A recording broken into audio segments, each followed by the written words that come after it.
චාගයාලුනේ නාපුරට YouTube channel එකට ඔයගොල්ලෝ සියලු දෙනාම සාදරයෙන් පිළිගන්නවා. මම අද අරන් ආවා VGL ගැන වීඩියෝ එකක්. මොකද මේ VGL එකේ තියෙන ඉරියව් තියෙනවා, එයාගේ ක්‍රියාකාරකම් තියෙන. ඒකෙන් ගොඩක් ක්විස් ගොඩක් ප්‍රශ්න එනවා. ඒ ප්‍රශ්න වලට හරියටම උත්තර දෙන්න පුළුවන් විදිහට ක්විස් වලට ගැලපෙන විදිහට මම වීඩියෝ එකක් හදාගෙන අරගෙන ආවා. බලන්න මේ වීඩියෝ එක කොහොමද කියලා. හරි, අපි යමු වීඩියෝ එකට. හොඳයි. අපි අද කතා කරන්න යන්නේ VGL ගැන. මෙන්න මේ VGL ගැන කතා කරන්න කලින් මම ඔයගලන්ට දෙයක් මතක් කරලා දෙන්න හිතුවා. මොකද අපි පාරේ ගමන් කරනකොට අපිට හම් වෙන සංඥාලි වර්ග තමයි සංඥාලි වෙර්ටිකාලි. ඒ කියන්නේ සිරස් අතර තියෙන සංඥා. ඊට පස්සේ හම් වෙනවා සංඥාලි හොරිසොන්ටාලි. ඒ කියන්නේ තිරස් අතර තියෙන සංඥා. සහ සංඥාලි ලුමිනෝස්. ඒ කියන්නේ ආලෝක සංඥා. නැත්නම් කලර් ලයිට් වශයෙන් අපිට මෙන්න මේ සංඥාලි දක්නට ලැබෙනවා. හරි. අපිට පාරදී මොන සංඥාව ලැබුණත් නැත්නම් මොන සංඥාවක් දක්වන්න ලැබුණත් එතන VGL කෙනෙක් ඉන්නවා නම් නැත්නම් පාරේ ට්‍රැෆික් එක හසුරවන්න එතන කෙනෙක් ඉන්නවා නම් අන්න එයා කියන දේ තමයි අපි අනුගමනය කරන්න ඕන. ඒකත් ඔයගොල්ලෝ හොඳින් මතක තියාගන්න. මොකද ඒකට උදාහරණයක් හැටියට මම ඔයගොල්ලන්ට කියනවා නම් ඉන්ක්‍රෝච් එකක නැත්නම් මන්සන්දියකදී අපි ගමන් කරන දිශාවට හිතන්නකො කලර් ලයිට් එක අපිට රතු පාටපත් වෙලා තියෙනවා කියලා. අන්න ඒ අවස්ථාවේදී VGL කෙනෙක් අපට අණ කරනවා. හරි. ඔයගොල්ලෝ පිටත් වෙලා යන්න කියලා. එතකොට අපිට රතු කලර් ලයිට් එක තිබ්බත් VGL කෙනෙක් කියනවා නම් අපිට එතනින් යන්න කියලා එතකොට අපි යන්න යා කියන දේ තමයි අපි අනිවාර්යයෙන්ම අහන්න ඕන. හරි. මෙතන කියලා තියෙන්නේ ඒකම තමයි. Le segnalazioni della gente pervalgono sul tutte le altre. මෙතනින් කියන්නේ මොන සංඥාල තිබුණත් VGL කෙනෙක් කරන අනකිරීම අනිත් සංඥාවල වලට වඩා වළංගු වෙනවා කියලා තමයි මෙතනින් අදහස් කරන්නේ. ඔයගොල්ලෝ මේ දේ හොඳට මතක තියාගන්න ඕනේ. මොකද අපි පතෙන්ට් එක ගත්තට පස්සෙත් අපි පාරේ වාහනේ ධාවනය කරන් යනකොට මෙන්න මේ දේවල් මතක තියාගන්න ඕන. හරි. අපි දැන් බලමු මේ VGL කෙනෙක්ව අපි කොහොමද හරියටම අඳුරගන්නේ කියලා. Ma come si fa a riconoscere gli addetti a servizio di polizia stradale? Gli addetti a servizio di polizia stradale possono essere riconosciuti dall'uniforme, la divisa, dalla paletta bianca e rossa.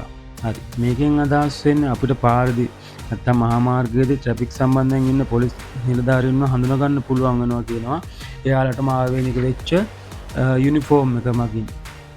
සහ ඒගොල්ලන්ගේ අතේ තියෙනවා රතු සහ සුදු පාට පලෙට් එක මගින්. මෙතන මේ පලෙට් එක කියලා කියන්නේ VGL අය අතේ තියාගෙන ඉන්න මේ ෆොටෝ එකේ මේ ඕගොල්ලන්ට පේන්න තියෙන ආකාරයටම තියෙන පලෙට් එක තමයි. මෙන්න මේ පලෙට් එක තමයි උපයෝගී කරගෙන තමයි බොහෝ දුරට ඒගොල්ලෝ වාහන හසුරවන්නේ. ඒ වගේම තමයි මේ VGL della strada කියන්නේ මේ පාරේ ට්‍රැෆික් සම්බන්ධ ඉන්න අය පාවිච්චි කරන පලෙට් එක රතු සහ සුදු පාට තියෙන එක ඔයගොල්ලෝ හොඳට මතක තියාගන්න. මොකද සමහර ක්විස් වලදී අහලා තියෙනවා මේ VGL භාවිත කරන පලෙට් එක රතු සහ කොළ පාට කියලා. ඒක ෆාල්ස්. එහෙම වෙන්නේ නැහැ. එහෙම රතු සහ කොළ පාට පලෙට් එකක් තියෙනවා. නමුත් ඒව පාවිච්චි කරන්නේ VGL අය නෙමෙයි. මම ඔයගොල්ලන්ට ඒ රතු සහ කොළ පාට පලෙට් පාවිච්චි කරන අය කවුද කියලා කිව්වොත් හොඳට මතක තියාගන්න. Cantiere della Stradale නැත්තම් පාරදී සිදුවන ඉදිකිරීම් වලදී නැත්තම් අලුත් වැඩියා කිරීම් වලදී එතන සිටින ඒ අලුත් වැඩියා කටයුතු වල නිරතලා සිටින අය විසින් මෙන්න මේ රතු සහ කොළ පාට පලෙට් පාවිච්චි කරනවා. මම හිතනවා ඔයගොල්ලන්ට ඒක පාරදී ඔයගොල්ලෝ ගමන් කරන අවස්ථාවලදීත් ඒ අත්දැකීම ලැබිලා ඇති කියලා. හොඳයි. අපි දැන් VGL della Stradale නැත්නම් ට්‍රැෆික් පොලිස් නිලධාරියව හඳුනාගත්තා. අපි දැන් බලමු මෙයාලා මේ VGL අපි පාරේ ගමන් කරනකොට අපෙන් මොනවද ඉල්ලන්නේ කියලා. ඒක හොඳට මතක තියාගන්න මේ කොටසත්. Documenti da mostrare a richiesta della agenti. පළවෙනි එක තමයි අපෙන් ඉල්ලන පතෙන්ට්. ඒ කියන්නේ රියදුරු බලපත්‍රය. දෙවෙනි එක තමයි carta di circolazione. අපි කියන්නේ වාහනේ පොත කියලා. අන්න ඒක තමයි. තුන්වෙනි එක තමයි certificato assicurativo. ඒ කියන්නේ අපේ වාහනේ ඉන්ෂුරන්ස් එක. හතරවෙනි එක තමයි triangolo. il segnale mobile di pericolo autoveicolo. මේ කියන්නේ අපිට හදිසි අවස්ථාවක් අපි වාහන යනකොට අපිට වාහනේට හදිසි අවස්ථාවක් වුණොත් මෙන්න මේක වාහනේ පිටිපස්සෙන් අපි ස්ථානගත කරන්න ඕන. අවම වශයෙන් මීටර් 50ක දුරින් මෙන්න මේක අපි ස්ථානගත කරන්න ඕන. ඒක නිසා මෙන්න මේකත් අපෙන් මේ පොලිස් VGL della Stradale අපෙන් අහනවා. හොඳයි. මෙන්න මේ කොටස් හතර තමයි අපෙන් ඉල්ලන්නේ. මේ කොටස් හතර ඔයගොල්ලෝ හොඳට මතක තියාගන්න. මෙතෙන් එහාට ඒගොල්ලෝ කිසිම දෙයක් ඉල්ලන්නේ නැහැ. මොකද සමහර ක්විට්ස් වලදී අහලා තියෙනවා මේ වීඩියෝ අපෙන් ඉල්ලනවා කියලා අපේ පොලිස් ෆිස්කාල නැත්නම් certificado di proprietà වාහනේ අයිතිකාරකගේ certificado එකක් ඉල්ලනවා කියලා කියනවා. නැත්නම් බෝල්ලෝ වගේ දේවල් ඉල්ලනවා කියලා අහලා තියෙනවා. ඒවා එහෙම අපෙන් ඉල්ලන්නේ ඒ වගේ අවස්ථාවකට ඔයගොල්ලන්ට හමුනොත් ඒ අවස්ථාව සම්පූර්ණයෙන්ම ෆාල්ස් ඒ කියන්නේ නැත්නම් වැරදි. ඒක නිසා ඕගොල්ලෝ අපේ මෙන්න මේ ඉල්ලන කොටස් හතර හොඳට මතක තියාගන්න. මොකද්ද? patente, carta di circolazione, certificato assicurativo, අනිත් එක හතරවෙනි එක තමයි ත්‍රිආංගල. මෙන්න මේ කොටස් හතර තමයි අපෙන් ඉල්ලන්නේ. මේ හතර හොඳට මතක තියාගන්න. එතකොට ඒ ප්‍රශ්නෙට කිසිම මොහොතක ඕගොල්ලන්ට වැරදින්න නැති වෙන්න උත්තර දෙන්න පුළුවන්. මෙන්න මේ අවස්ථාවත් ඕගොල්ලෝ මතක තියාගන්න. Se un auto della polizia con sirena in funzione vi sorpassa ponendosi davanti e sul tetto ha un display con la scritta luminosa accostare oppure al polizia avete obbligo di fermarvi. Se invece appare la scritta incidente basta di diminuire la velocità. හොඳයි. මෙන්න මේ අවස්ථාවක් ඔයගොල්ලන්ට quiz වලින් ගොඩක් අහනවා. මේකේ තේරුම තමයි මේකෙන් අදහස් වෙන දේ තමයි ඔයා පාරේ ගමන් කරමින් සිටිනකොට පොලිස් මෝටර රථයක් වාදනයේ සහිතව නිල් පාට ලයිට් දල්වාගෙන ඔබ ගමන් කරන වාහනයට ඉස්සර කරලා නැවැත්වුවහොත් සහ එම පොලිස් මෝටර රථේ වහලේ මත අකොස්තාරේ හෝ ආල් පොලිසිය කියලා තිබුණොත් ඔබේ වාහනේ නවත්වීම අනිවාර්ය වෙනවා කියලා තමයි මෙතනින් අදහස් වෙන්නේ. ඒ වගේම කියනවා පොලිස් මෝටර රථයේ වහලේ මත ඉන්සිඩන්ට් කියලා තිබුණොත් ඔබ ගමන් කරන වාහනේ වේගය අඩු කිරීම ප්‍රමාණවත් කියලා තමයි කියන්නේ. ඔයාලා මෙන්න මේ ටිකත් හොඳින් මතක තියාගන්න. මොකද ක්විස් වලදී සමහර අවස්ථාවලදී අහනවා මේක. හරි. අපි දැන් බලමු මෙන්න මේ වීචිල් එකේ අපිට දක්නට ලැබෙන තියෙන ඉරියව් මොනවද කියලා. Le posizioni del vigile. Se il vigile si dispone con la braccia aperte verso la nostra direzione e vietato il passaggio, non si può attraversare in crocio né svoltare a destra o a sinistra e si obbligati ad arrestarsi prima della striscia traversale d'arresto equivale al rosso del semaforo. හරි. මේකෙන් අදහස් වෙන්නේ මෙන්න මේ වීචිලි මේ photo එකේ ඉන්න විදිහටම දෑතම දෙපැත්තට දික් කරගෙන අපේ පැත්තට නැත්නම් අපේ දිශාවට මූණ ලාගෙන ඉන්නවා නම් අපි අනිවාර්යයෙන්ම වාහනේ නවත්තන්න ඕන කියලා තමයි කියන්නේ. ඒකම කියනවා ඉන්ක්‍රෝෂ් එකට කලින් ඒ වගේම තමයි අපි ඉන්ක්‍රෝෂ් එකට කලින් අපි මේ වාහනේ නවත්තන්න ඕන. ඒ වගේම අපිට වමට හෝ දකුණට යාම තහනම් කරලා තියෙනවා කියලා තමයි මෙන්න මේ ඉන්න ඉරියව්වෙන් අදහස් වෙන්නේ. ඒ වගේම තමයි මේ අවස්ථාව කලර් ලයිට් එකේ රතු පාට පත් වෙලා තියෙන අවස්ථාවට සමානයි කියලා කියනවා. මෙන්න මේ ඉරියව්වත් ඔයගොල්ලෝ හොඳට මතක තියාගන්න සෑහෙන ක්විස් වලදී අහනවා. හරි. අපි යමු ඊළඟ අවස්ථාවට. Il braccio disteso orizzontalmente lungo la nostra direzione di marcia equivale a luce verde del semaforo. Via libera si può impegnare in incrocio usando prudenza. Nella svoltare a destra bisogna dare la precedenza ai pedoni che attraversano la strada. Nella svoltare a sinistra bisogna dare precedenza ai veicoli che provengono dal senso opposto.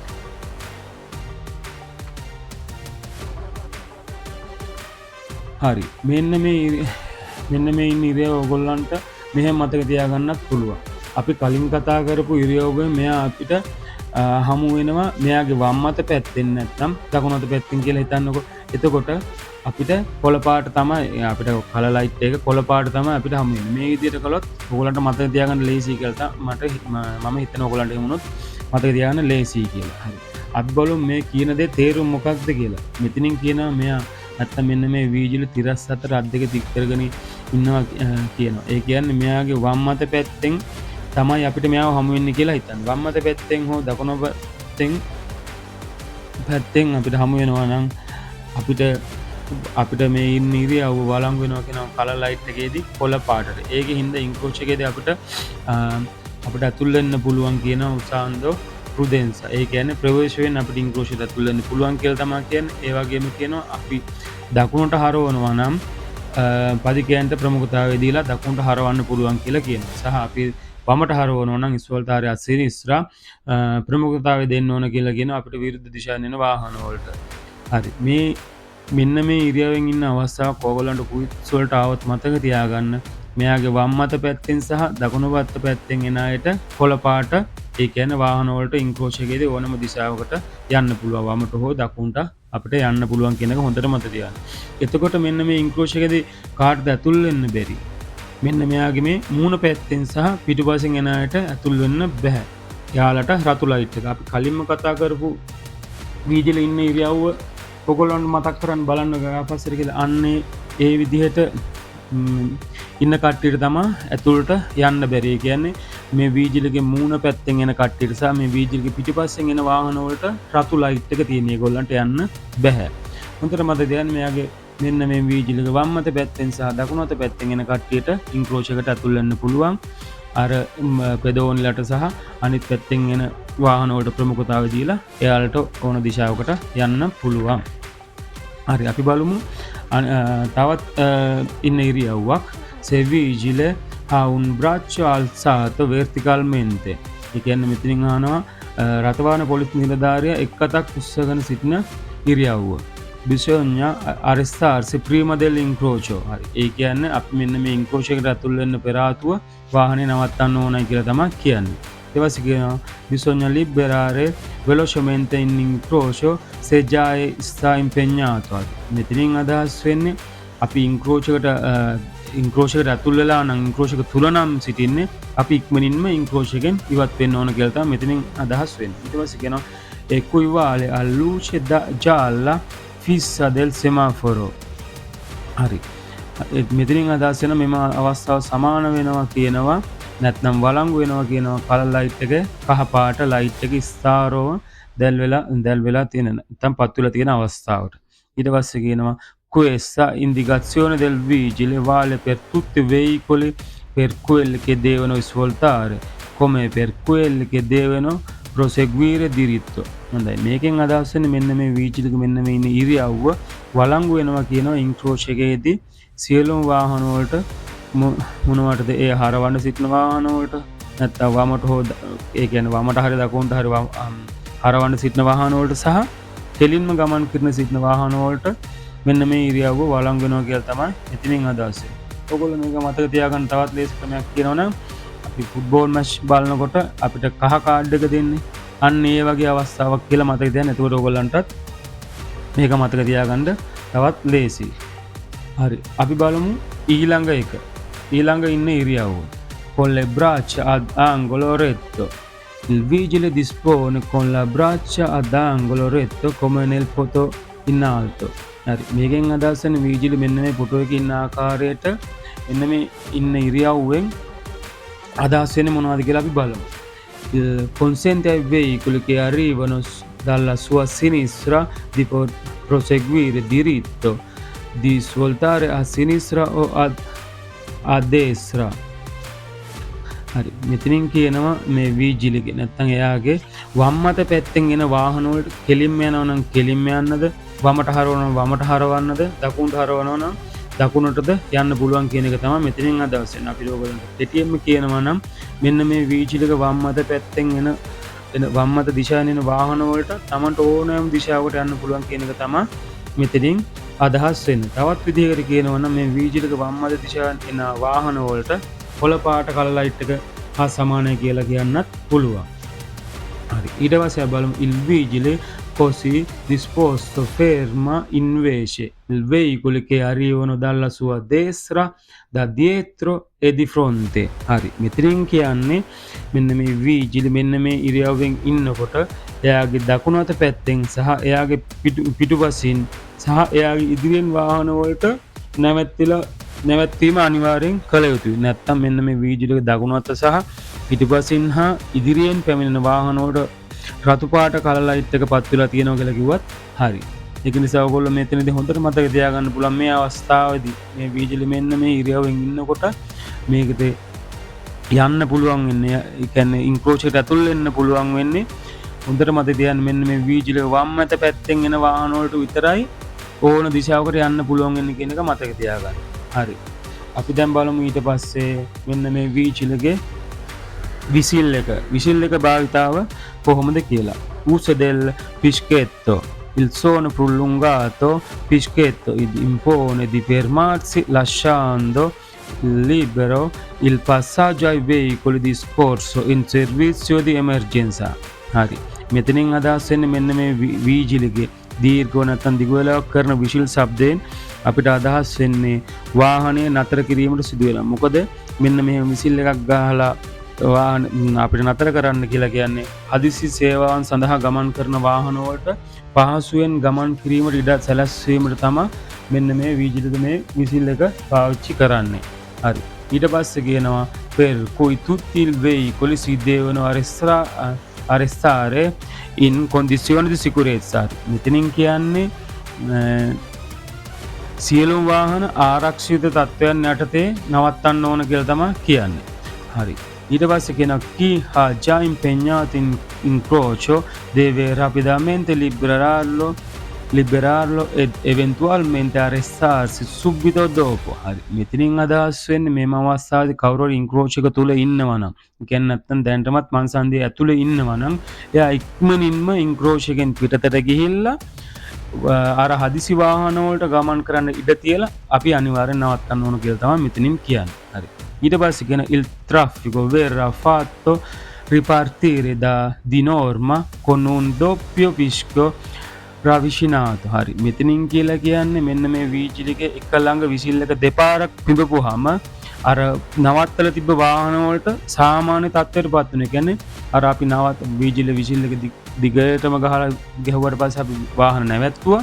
ඊට පස්සේ මේ වීජලික whistle එක එක ළඟ දෙපාරක් පිඹුවට පස්සේ අපිට වාහන වලට සාමාන්‍ය පරිදි ගමන් කරන්න පුළුවන් වෙනවා කියලා තමයි මෙතනින් අදහස් වෙන්නේ.